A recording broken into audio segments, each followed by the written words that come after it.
بسم اللہ الرحمن الرحیم۔ السلام علیکم دوستو۔ حضرت جعفر طیار رضی اللہ تعالی عنہ کا قصہ۔ حضرت جعفر طیار رضی اللہ تعالی عنہ حضور اقدس صلی اللہ علیہ وسلم کے چچا زاد بھائی اور حضرت علی رضی اللہ تعالی عنہ کے حقیقی بھائی ہیں۔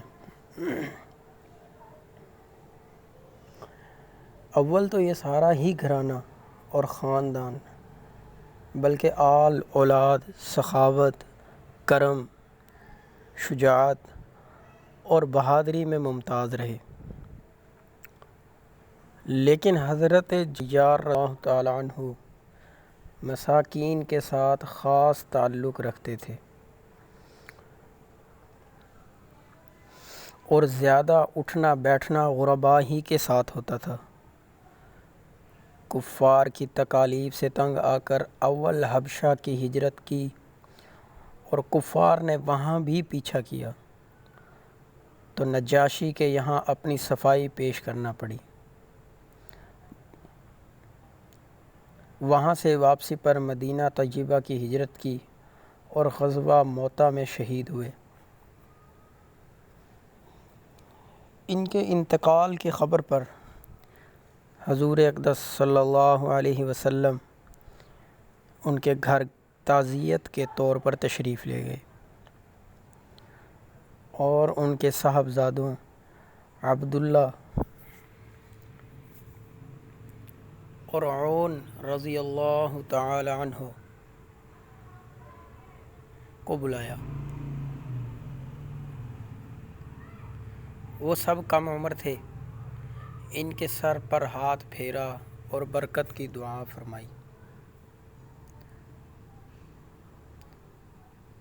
ساری ہی اولاد میں باپ کا رنگ تھا، مگر عبداللہ رضی اللہ تعالی عنہ میں سخاوت کا مضمون زیادہ تھا۔ اسی وجہ سے ان کا لقب قطب السخاء، سخاوت کا قطب، مشہور ہو گیا۔ 7 برس کی عمر میں حضور اقدس صلی اللہ علیہ وسلم سے بیعت ہوئی۔ انہیں عبداللہ بن جعفر رضی اللہ تعالیٰ عنہ سے کسی شخص نے حضرت علی کرم اللہ وجہہ کے یہاں سفارش کرائی۔ ان کی سفارش پر اس کا کام ہو گیا تو اس نے نذرانہ کے طور پر 40 درہم بھیجے۔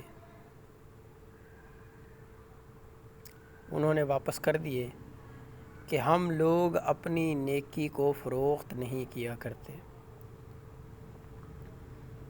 ایک مرتبہ کہیں سے 2000 درہم نذرانہ میں آئے، اسی مجلس میں تقسیم فرما دیے۔ ایک تاجر بہت سی شکر لے آیا مگر بازار میں فروخت نہ ہوئی۔ اس کو فکر رنج ہوا۔ عبداللہ بن جعفر رضی اللہ تعالی عنہ نے اپنے دکانداروں سے کہا، ساری شکر اسے خرید لو اور لوگوں میں مفت لوٹا دو۔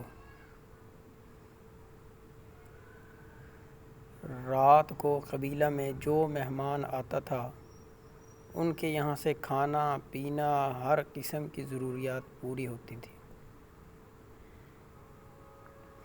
حضرت زبیر رضی اللہ تعالی عنہ ایک لڑائی میں شریک تھے۔ ایک دن اپنے بیٹے عبداللہ کو وصیت فرمائی کہ میرا خیال ہے کہ آج میں شہید ہو جاؤں گا، تم میرا قرضہ ادا کر دینا اور فلاں فلاں کام کرنا۔ یہ وصیتیں کی اور اسی دن شہید ہو گئے۔ صاحبزادہ نے جب قرض کو جوڑا تو 22 لاکھ درہم تھے، اور یہ قرضہ بھی اس طرح ہوا تھا کہ امانت دار بہت مشہور تھے۔ لوگ اپنی اپنی امانتیں بہت کثرت سے رکھتے۔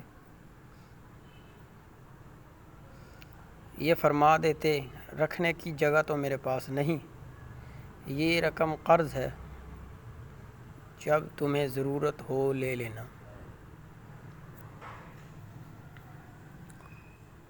یہ کہہ کر اس کو صدقہ کر دیتے اور یہ بھی وصیت کی کہ جب کوئی مشکل پیش آئے تو میرے مولا سے کہہ دینا۔ عبداللہ رضی اللہ تعالیٰ عنہ کہتے ہیں کہ میں مولا کو نہ سمجھا۔ پوچھا کہ ان کے مولا کون ہیں؟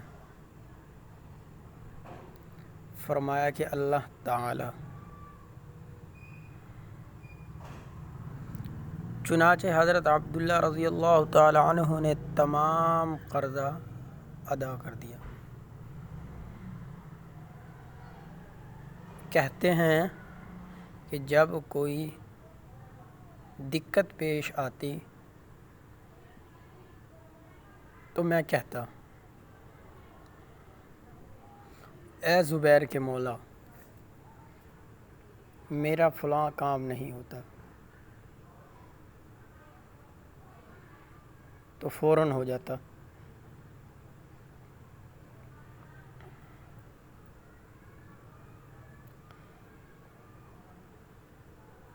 یہ تھے ہمارے حضرات صحابہ اکرام رضی اللہ تعالیٰ عنہم اجمعین۔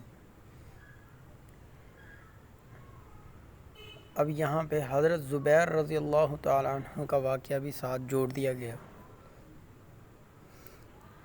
حضرت زبیر رضی اللہ تعالیٰ عنہ لڑائی میں شریک تھے۔ ایک دن اپنے بیٹے عبداللہ کو وصیت فرمائی کہ میرا خیال یہ ہے کہ میں آج شام ہی شہید ہو جاؤں گا، تم میرا قرضہ ادا کر دینا اور میرا فلاں فلاں کام کرنا۔ یہ وصیت کر کے اسی دن ہی شہید ہو گئے۔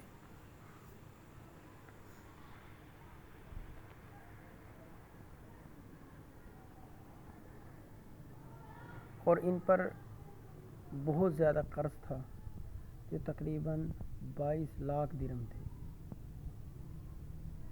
اپنے بیٹے کو کہا کہ اگر قرض ادا نہ ہو تو میرے مولا سے کہہ دینا۔ عبداللہ رضی اللہ تعالیٰ نے پوچھا مولا کون؟ تو فرمایا اللہ۔ چنانچہ حضرت عبداللہ نے تمام قرضہ ادا کیا۔